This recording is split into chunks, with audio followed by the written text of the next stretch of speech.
Bom, antes de começar, eu só queria dizer que eu mantenho a minha opinião do vídeo de domingo. Essa temporada teve muitas falhas e eu acho que o saldo dela foi bem negativo. Porém, durante a temporada, eu vi muita gente comentando aqui no canal e até alguns membros falando lá no nosso grupo que conforme os episódios iam saindo, eles iam dropando da série e não querendo mais acompanhar e que não tinham mais vontade de acompanhar as próximas temporadas de House of the Dragon. Tudo indica que eles vão precisar focar em algumas batalhas decisivas e focar em momentos chaves da história dos personagens. O próprio Ryan Condal, que é o showrunner da série, já declarou que a terceira temporada será dedicada às batalhas. Ele até falou que será uma temporada de guerra total. E como eu disse, se a gente pensar cronologicamente na história, faz sentido. Eu acredito que na próxima temporada a gente deve ver a tomada de Porto Real, a Batalha da Goela, a Batalha do Vinho Mel, a primeira Batalha de Tumbleton,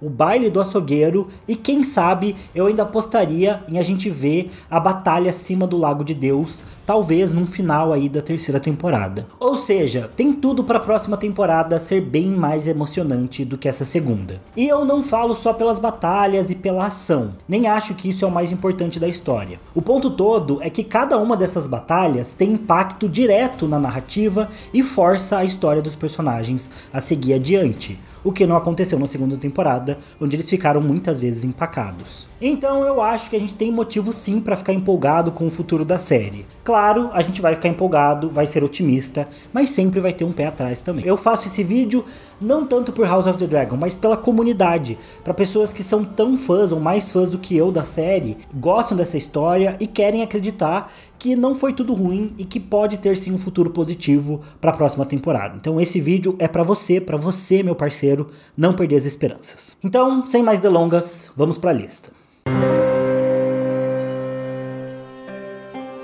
Eu já estava terminando o roteiro para esse vídeo quando eu percebi uma coisa muito importante. Quase tudo que eu elenco aqui como bom da temporada vem dos 4 primeiros episódios dela. É basicamente depois do episódio 4 que a história empaca, os arcos vão ficando repetitivos e a narrativa não avança. Parando pra pensar, eu acredito que no mínimo eles podiam ter cortado um episódio de enrolação após a Batalha do Pouso das Gralhas. Porém, não foi isso que aconteceu na série. Os episódios 5 e 6 acabaram desacelerando a trama completamente e a série não conseguiu voltar ao ritmo inicial depois disso. Mas eu defendo aqui que os 4 primeiros episódios foram bem positivos. Inclusive, o episódio 3, apesar de ter aquela cena nefasta da Rhaenyra indo para Porto Real conversar com a Alicent, foi um ótimo episódio. Pra mim, inclusive, foi o melhor episódio da temporada, com vários arcos políticos sendo desenvolvidos ali. Obviamente, depois eles perderam um rumo, mas eu acho que os 4 primeiros episódios da temporada davam muito potencial, e se eles tivessem mantido o nível dos 4 primeiros episódios, essa temporada teria sido muito boa. Claro, apesar de eu não ter colocado no meu top 5, um dos acertos de House of the Dragon é o seu valor de produção. Afinal, a série sempre investiu recursos para construir uma Westeros que fosse plausível para os espectadores. Um exemplo disso são as vestimentas dos personagens, que sempre conseguem passar a personalidade deles, seja nos vestidos das mulheres ou nas capas e armaduras dos guerreiros. E a gente sabe que as roupas são essenciais para ajudar a representar um pouco da nossa personalidade. E no meu caso, uma marca que sempre ajudou a passar um pouco da minha identidade através das roupas é a Hering, que agora é parceira do canal. A Hering é a marca do básico mais amado do país por mais de 140 anos. Mas para estar tanto tempo no topo do mercado, é óbvio que eles continuam investindo em tecnologia e na melhoria constante das suas peças. E essa camisa que eu estou usando é um exemplo disso. A camiseta Pima é a evolução do algodão comum. Isso porque o algodão Pima possui fibras mais longas, garantindo um tecido com toque suave e macio e que oferece ultra conforto e durabilidade. E, além da camiseta Pima, a Hering também tem linhas casuais, sociais e esportivas, tanto para homens quanto para mulheres, permitindo que você monte um guarda-roupa completo para expressar toda a sua identidade. E com o cupom Thiago15 você garante 15% de desconto em qualquer compra no site ou no app da Hering. Então não perca essa oportunidade e clica no primeiro link da descrição. E sim, Eu sei que uma das minhas críticas foi que o arco de Harrenhal ficou muito arrastado e isso prejudicou a temporada. É verdade. Mas, ao mesmo tempo, como eu comentei antes aqui no canal, em outras reviews de episódios, no início, Harrenhal foi bem interessante. No episódio 3, quando Daemon chega por lá, eu achei que tudo ficou muito bem feito. Afinal, Harrenhal tinha sido mostrada de um jeito muito diferente lá em Game of Thrones, e a série nunca tinha conseguido abordar esse lado mais sombrio de Harrenhal, com a questão da maldição do castelo e etc. Então, foi bem legal ver o Daemon chegando por lá e descobrindo que o castelo tá numa pocilga e que ninguém consegue reformar ele. Além disso, o Sir Simon Strong também foi um personagem bem interessante e que cumpriu o papel dele como castelão e até mesmo como conselheiro informal ali do Daemon. E claro, a gente teve a dinâmica com a Alice Rivers, que foi bem interessante. Essa personagem conseguiu trazer para a história esse lado da magia dos deuses antigos, que não tinha sido introduzido na primeira temporada e teoricamente nem faria parte da Dança dos Dragões, mas foi interessante eles colocando isso aqui em Harrenhal porque combina com o castelo. Obviamente, depois dos primeiros 2 episódios, tudo ficou arrastado e o próprio relacionamento do Daemon com a Alice ficou um pouco bagunçado.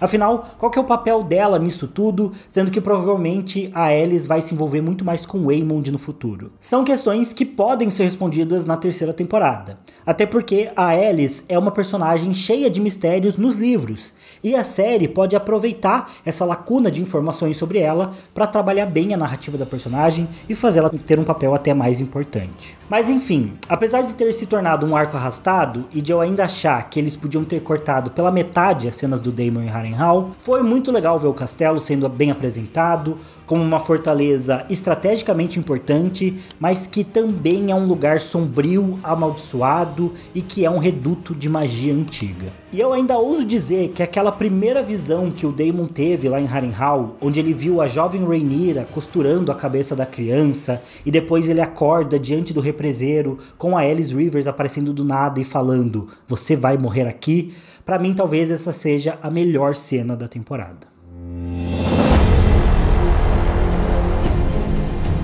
O terceiro acerto da temporada pra mim, sem dúvida, foi a Batalha do Pouso das Gralhas. E eu acho que tudo nessa batalha foi bem feito. Eu acho que essa foi uma batalha bem preparada. A gente entendeu o porquê dos personagens seguirem em direção a ela. Eu acho que ficou bem explicado a motivação de cada um deles para lutar e estar ali. E enfim, eu achei que tudo funcionou muito bem nesse momento ali da série. Inclusive, talvez tenha sido o último momento da série em que as coisas funcionaram. Os dragões lutando um contra o outro foi uma cena bem construída. Tanto do Sunfire contra Meleys, quanto da Vhagar contra Meleys. Eu achei que as cenas foram bem feitas. A destruição do exército no chão também, pelo fogo de dragão, também foi bem feita, e fica um destaque especial para a cena da morte da Rhaenys. Eles conseguiram passar essa ideia de que existe uma conexão, um vínculo entre o cavaleiro e o seu dragão, mas ainda mantiveram, pelo menos nesse episódio, a essência de que um dragão é uma arma de guerra. Então, para mim, tudo aqui funcionou. Um destaque especial para a ideia de que nesse episódio,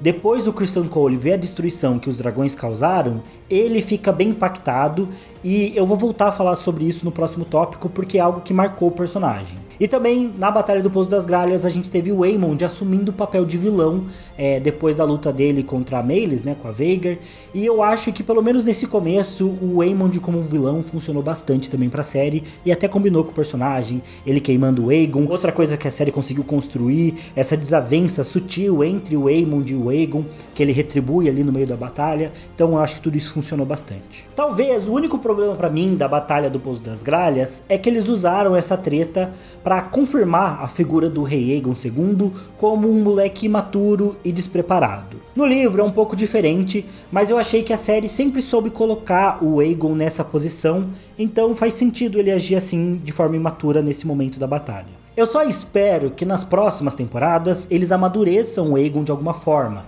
porque ele é um personagem que endurece bastante no final da guerra, pelo menos nos livros, e eu gostaria de ver esse lado dele também em House of the Dragon. Outro ponto do início da série que eu gostei muito, mas que também foi perdendo força no final da temporada, foram os conselhos de guerra. Particularmente, eu achei que a série soube trabalhar bem, tanto o lado dos verdes quanto o lado dos negros, fazendo estratégias e planejando as suas ações, pelo menos no começo. Nós tivemos várias cenas nos primeiros episódios que deixam claro como a guerra é um trabalho difícil e como é necessário ter estratégias claras e eficientes para poder vencer. Especialmente no lado dos verdes, a gente viu a galera traçando planos de batalha, propondo golpes táticos, buscando aliados e descrevendo o futuro da guerra, tudo dentro dos pequenos conselhos. E eu acho que essa parte estratégica, essa parte política de discussão é algo essencial do universo das crônicas e eu gosto de ver esses detalhes aparecendo na série. Além disso, essas cenas também ajudam o público a entender um pouco mais para onde que o conflito está indo, porque querendo ou não, Westeros é muito grande e se fica só concentrado em Porto Real e Pedra do Dragão, a gente perde um pouco a escala de onde as batalhas estão acontecendo, do que a guerra está se tornando. Eu falei do lado dos verdes, mas do lado dos negros nós também tivemos algumas cenas dos conselheiros fazendo planos de guerra. O problema dos negros foi que a Rhaenyra estava sempre lá para boicotar todos os planos, porque ela inexplicavelmente queria promover a paz. Ainda assim, eu acho que isso é algo que poderia ser mantido para a próxima temporada, essa ideia das conversas no Pequeno Conselho, que são fundamentais para que ambos os lados possam se sair vitoriosos. Afinal, não basta ter dragões e sair cuspindo fogo em tudo, a Dança dos Dragões foi uma guerra travada no campo das alianças, e eu espero que eles sigam mostrando isso no futuro de House of the Dragon. E aproveitando também aqui para falar do Conselho de Guerra, eu acho que dois personagens se destacaram nesse aspecto, né, da política e do lado militar dentro da temporada, e foi o Aemond e o Sir Criston Cole. O Cole é um personagem muito odiado pelos espectadores, pelos fãs, porque ele tem um caráter babaca e hipócrita. Mas pelo menos ele é um dos personagens que ficou mais coerente dentro dessa temporada. Eu acho que o romance dele com a Alicent era desnecessário, mas talvez seja porque, como eu já disse aqui, eu não curto muito romance nas histórias. Porém, o que eu mais gostei do Cole é que como ele parece entender, pelo menos no final da temporada, qual que é o lugar dele na guerra. Depois de Pouso das Gralhas, ele percebeu que ele é só mais um peão no meio dos dragões e que as opiniões dele sobre honra, sobre legalidade e até outros valores que ele possa ter não valem muito perto da brutalidade das batalhas que estão por vir. A conversa dele com o Sir Gwaine Hightower no último episódio, para mim foi um dos melhores momentos da temporada e talvez indique que o Cole pode ganhar mais destaque na temporada 3 como um centro de dilemas morais na história. E já do lado do Aemond, eu disse aqui também que eu gostei inicialmente de ver ele assumindo o papel de vilão na história. Para mim foi um ótimo personagem. A gente consegue entender que ele quer se provar e que ao mesmo tempo o Aemond é um cara rancoroso e ressentido e por isso que ele vai lá e queima o Aegon. Só que eu também acho que o Aemond é o único personagem da temporada que entendeu que eles estão em guerra. Ele é o único que age de acordo com a cultura das Crônicas de Gelo e Fogo. E é por isso que eu gosto dele. O único problema é que todo mundo ao redor do Aemond é pacifista. Então ele sai de louco na história, mas pra mim ele é com certeza o personagem mais coerente dessa segunda temporada. Eu espero com certeza ver mais personagens agindo como o Aemond no futuro da história e menos personagens agindo como a Alicent, por exemplo. Inclusive eu acredito que o Aemond e o Sir Criston Cole são o que a Alicent também devia ter. O Sir Criston Cole ele parece que aceita o papel dele na guerra como sendo algo menor diante dos dragões e da brutalidade, mas segue cumprindo seu dever. E ao mesmo tempo, o Aemond, ele sabe que eles estão em guerra e ele quer fazer todo o possível para vencer. Eu acho que o que os produtores da série queriam, na verdade, é que a Alicent fosse um meio termo entre os dois.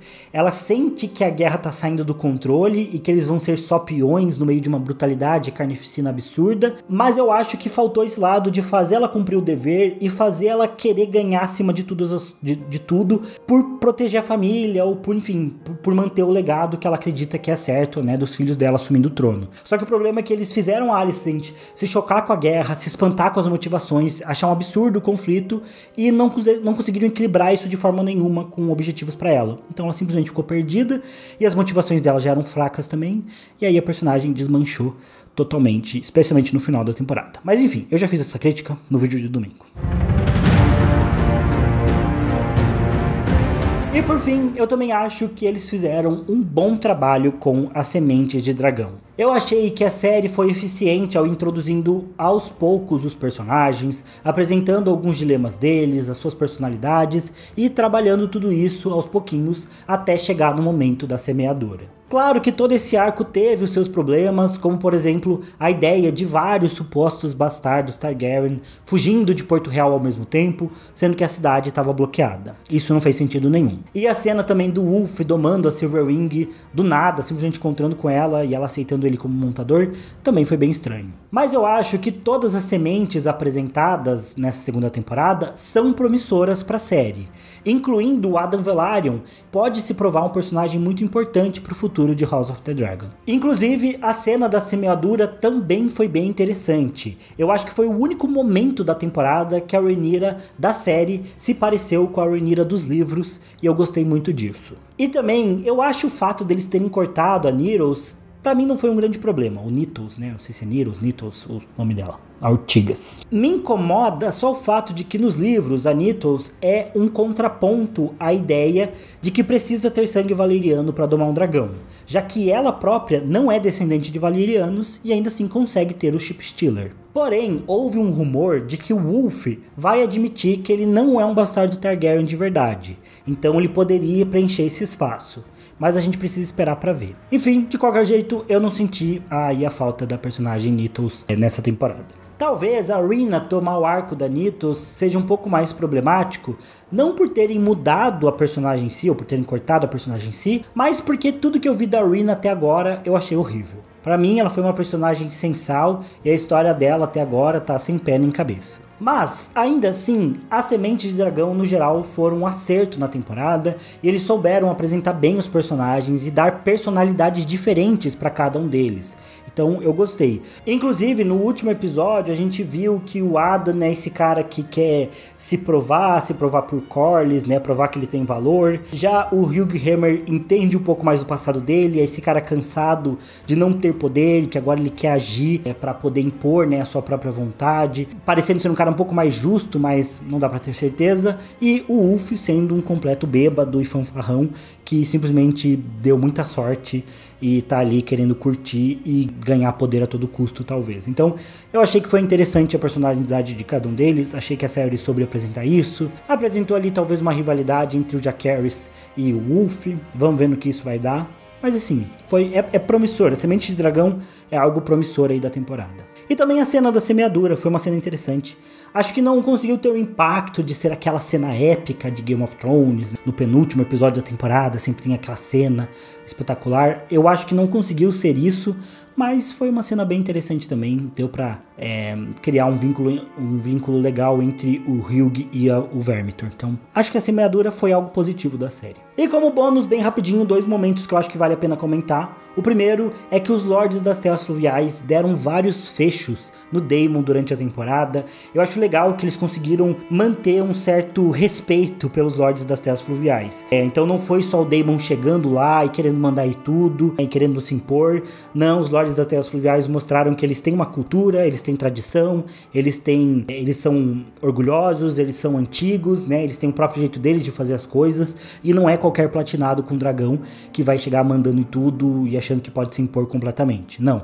Então eu achei que eles conseguiram contrapor, né, o Daemon, que é um cara tão arrogante, tendo que, de certa forma, se curvar diante ali dos Lordes das Terras Fluviais. Eu achei isso legal. E também vale dizer que a abertura foi um acerto da temporada, porque Game of Thrones sempre teve uma abertura icônica. A primeira temporada de House of the Dragon teve uma droga de abertura, e eles melhoraram muito nessa segunda temporada, o que talvez seja uma prova aí de que eles estejam ouvindo os fãs, sim. Eles viram as críticas da abertura da primeira temporada e mudaram nessa segunda. Então eu acho que pode ser aí um bom indício de que eles ouçam a gente para a terceira temporada e possam fazer um bom trabalho. Mas é isso, pessoal, deixem aí nos comentários outros acertos que vocês acham que a temporada teve. Mais uma vez, para mim o saldo foi negativo, tem muita coisa que precisa melhorar, tem muita coisa que talvez seja incorrigível já nesse momento, tem muitos problemas que eu acho que eles vão manter para a próxima temporada, eu já tô preparado para isso, mas eu acho que tem coisas também para ficar otimista, coisas boas para ver. A próxima série que a gente vai ter é o Cavaleiro Sete Reinos, que vai ter uma outra pegada aí no universo das crônicas, então pode trazer também ideias novas para esse universo. Então assim, eu acho que quem gosta das Crônicas de Gelo e Fogo tem motivos para ficar otimista, com o pé atrás, mas tem motivos. Então é isso, não esqueça de deixar o seu like, conferir o primeiro link da descrição aí para fazer suas comprinhas na Ering, e eu vejo vocês no próximo vídeo. Valeu, falou e até mais.